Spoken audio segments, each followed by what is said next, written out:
Have you ever found yourself caught in that frustrating back and forth, the email chain that just never ends? Oh, yeah. Or the missed calls, all just trying to nail down a simple meeting time. Exactly. It happens to, well, all of us, I think. That moment you really need to connect with someone. Maybe it's a crucial business thing. Or a doctor's visit you've been putting off. Right. Or even just, finally trying to grab that coffee with a friend. The goal seems so clear. But actually making it happen suddenly feels complicated, riddled with these unseen little hurdles. It's like this silent time sink, isn't it, in our modern lives? It really is. What seems totally straightforward, just asking for a time, it often turns into this mini negotiation. Yeah, like a logistical puzzle sometimes. Exactly. We think we're just setting a time, but underneath all that, there's a whole art, maybe even a science, to making sure that connection actually works. Absolutely. And welcome, everyone, to the Deep Dive. Glad to be diving in.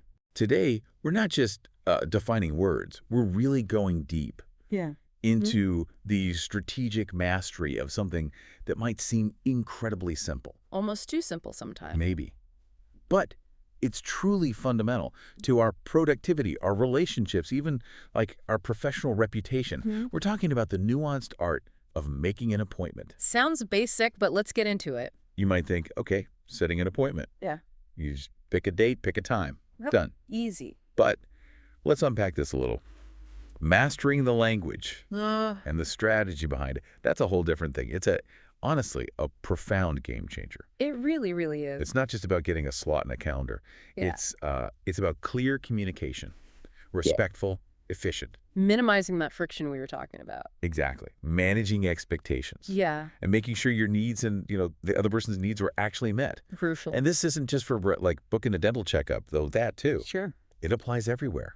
High-stakes client meetings, coordinating a big project with lots of people. Even just making sure that dinner with friends you keep talking about actually materializes. Right. Yeah, it's a big one. And what's truly fascinating here, I find, is how these phrases, which seem so basic, they're the precise levers, the tools we use to navigate these really complex social and professional landscapes.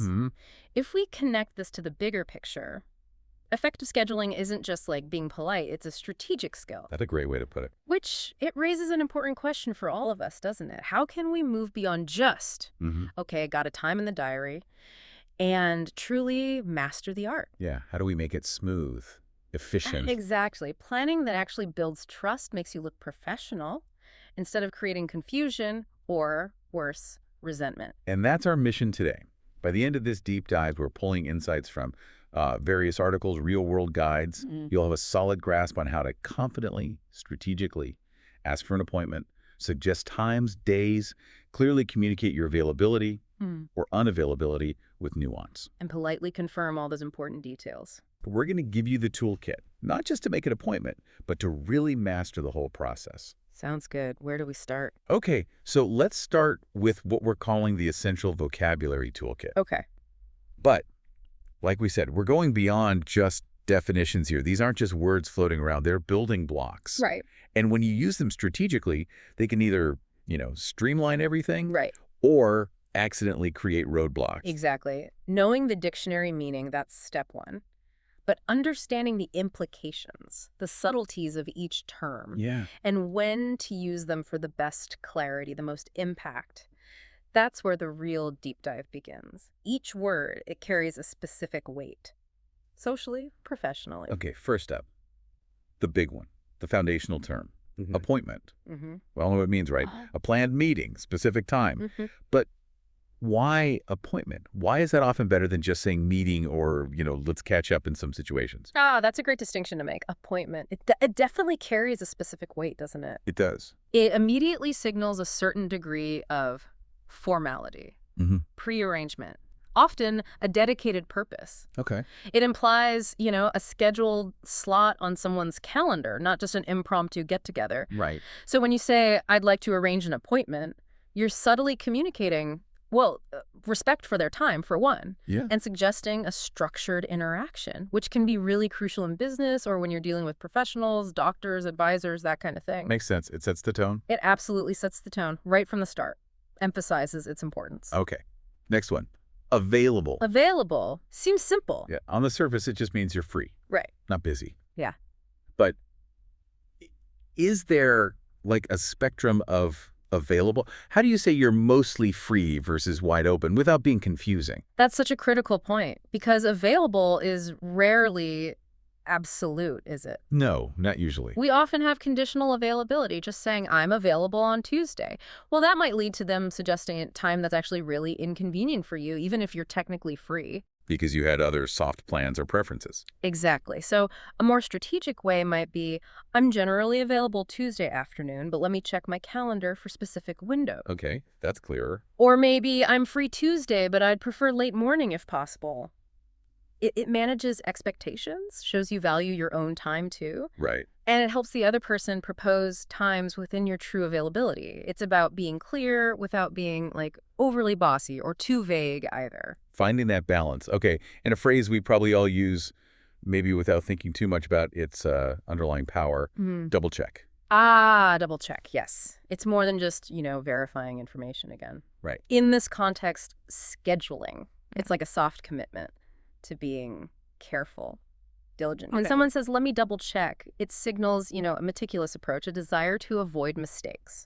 And practically, it buys them a moment to really confirm instead of just rushing out a yes or no, that might be wrong. Yeah, prevents that awkward moment later. Totally. For the listener, it builds trust. It shows you're thorough, reliable. It stops that awful, oh, wait, actually, double booking situation. It's really an act of respect for the precision of time. Okay. Next up, scheduled. If something is scheduled, it's already planned in advance. Okay. How's that different from just saying you're busy?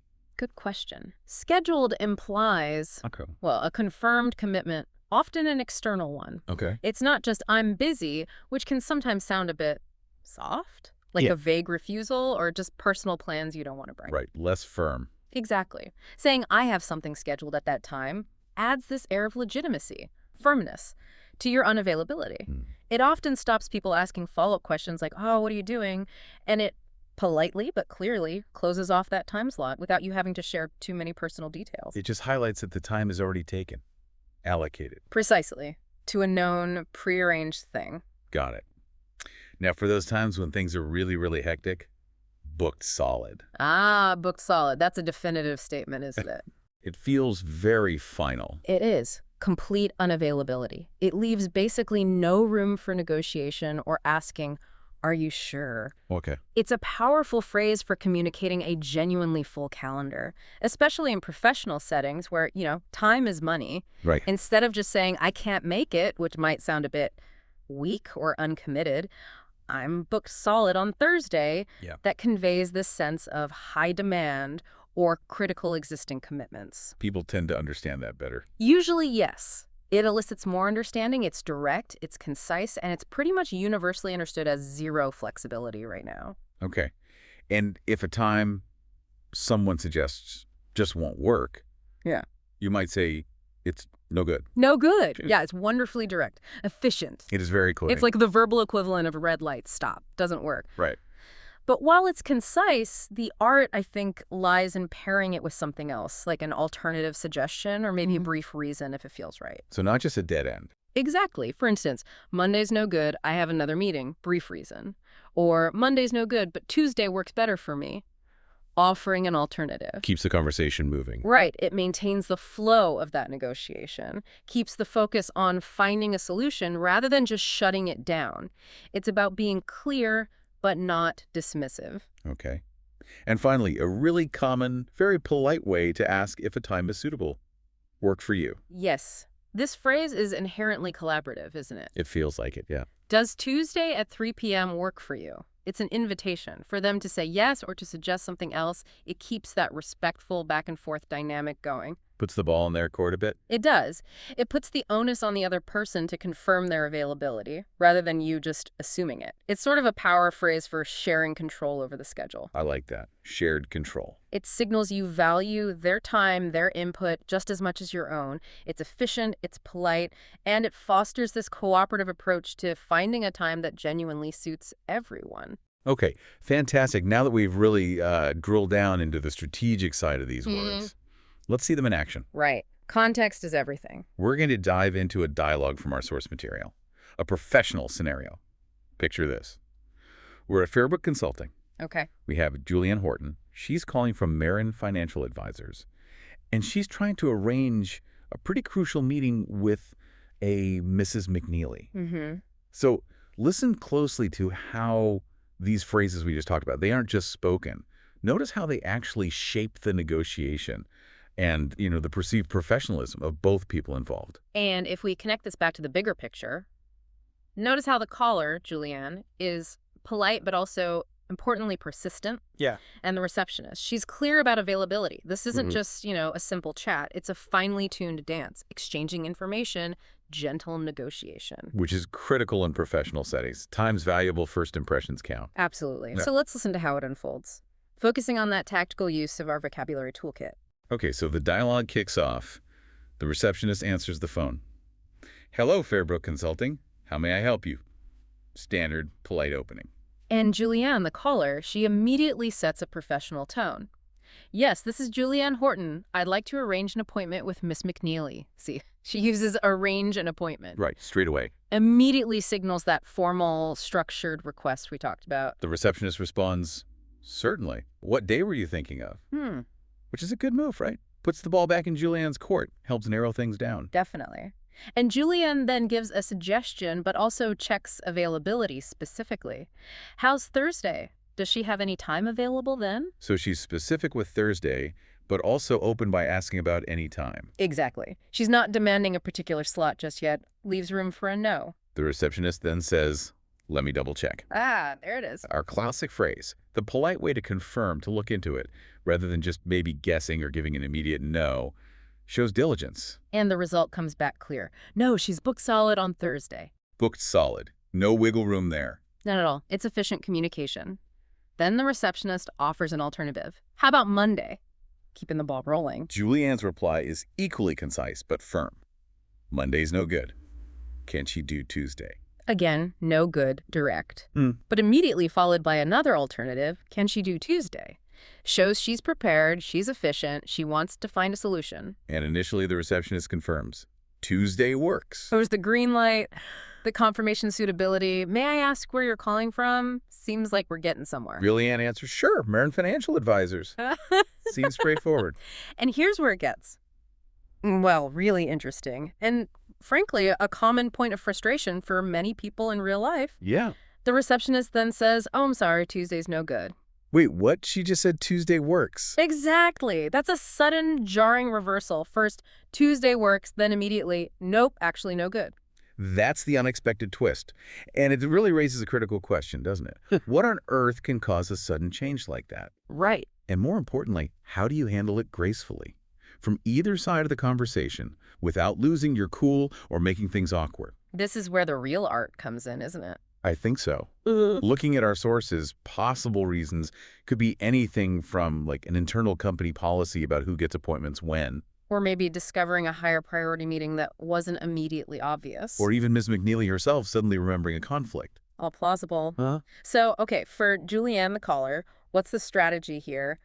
You have to maintain politeness, right? Express understanding, even if you're frustrated. Yeah, grit your teeth maybe. Maybe. And then gently reopen the negotiation. She could say something like, okay, no problem at all, I understand. Perhaps later in the week might work? Or would there be an opening early next week? So showing resilience, still focused on the goal. Exactly. Not getting defensive. And for the receptionist, a brief, sincere apology helps. My apologies, I just cross-referenced that with Miss McNeely's priority schedule, and it looks like it's actually no longer available. Okay, giving a little context maybe. A little context, perhaps. Yeah. And then immediately offering new alternatives. The key is managing that unexpected bump with grace. Focusing on solving the problem, not assigning blame. Makes sense. Okay, now let's shift gears a bit, because here's where it gets even more fascinating, I think. Oh, yeah. These phrases we've been dissecting, they aren't just for these formal, high-stakes corporate settings. No, definitely not. They are incredibly versatile. They adapt beautifully to more casual, collaborative situations, like just trying to meet up with a friend. Absolutely. The underlying principles, clear communication, mutual respect for time, they still apply. But the tone can soften up a bit. Yeah, the interaction becomes maybe a bit more implicit, less spelled out. Right. In casual settings, efficiency is still good. People appreciate it. But there's often more room for directness. maybe less formal padding, because you have that established relationship. Okay, let's try a quick interactive example. Imagine you and I are trying to find a time to meet up this week.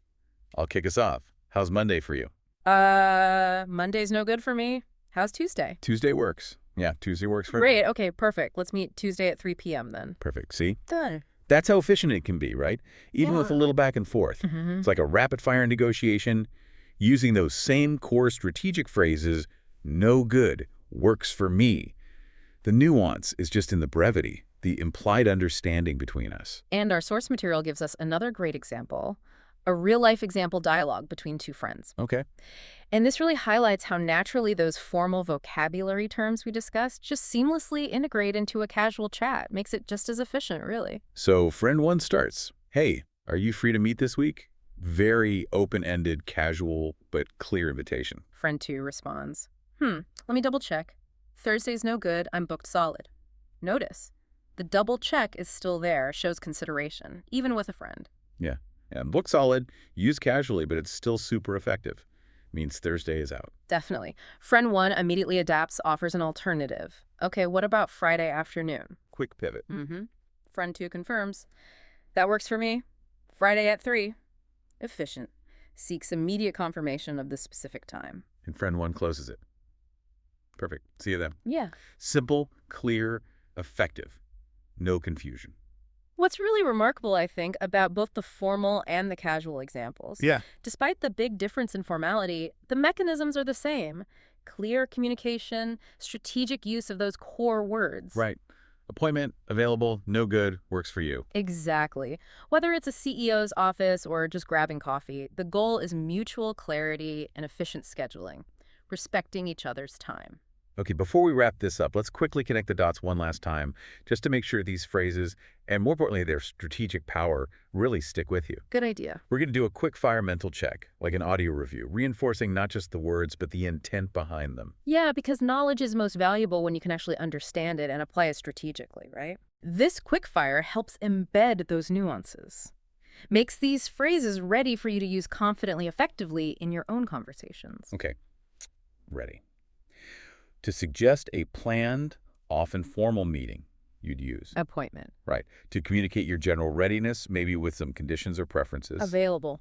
To politely verify details, build trust, and maybe buy a moment. Double check. Okay. Yeah. To politely but firmly indicate a prior confirmed commitment. Scheduled. To communicate absolute, total unavailability for a period. Booked solid. To gracefully but clearly decline a proposed time slot. No good. And finally, to invite collaborative confirmation, showing respect for their schedule. Work for you. Or did that work for you? Yeah, perfect. So what does all this mean for you, listening right now? Yeah, the takeaway. Today, we've taken a real deep dive into the essential language, and maybe more importantly, the strategic art of making an appointment. You now know how to clearly, effectively ask for a meeting, suggest times, indicate your availability or lack thereof with nuance, and confirm plans with confidence, with courtesy. And we've seen these phrases work in different settings, right? Formal, casual, proving how versatile they are, how much underlying power they carry. Definitely. And remember, this isn't just about, memorizing a list of phrases. It's about understanding the function, the subtlety of each word, how it helps facilitate clear communication. Managing expectations. Exactly. Respecting everyone's time. It's about building this foundation for smoother interactions, more productive ones, less frustrating ones. Here. Whether it's in the office or just chatting with friends. Precisely. Which kind of leads us to a final thought to leave you with. Okay. Beyond just setting a time, think about this. How can truly mastering these strategic phrases empower you to better manage your own time, your commitments, and even subtly influence how others perceive you, your professionalism, your reliability? That's a really interesting point, because the clarity and the grace you use, just scheduling something simple. Yeah. It can impact your relationships. It could even open up new opportunities. It projects this image, doesn't it, of someone who's organized, respectful, effective. The way you handle a simple appointment request, it can actually speak volumes about your personal brand, who you are. It really can. So we'd encourage you listening. Actively practice, not just the words, but the strategy behind them in your everyday interactions. Pay attention, maybe. Notice how others schedule things. Reflect on how you can apply these ideas. The more you use them thoughtfully, the more natural it'll become. And the more confident you'll feel navigating all those complexities of time and connection. That's all for this deep dive. Go out there and schedule your life with some newfound confidence and strategic precision.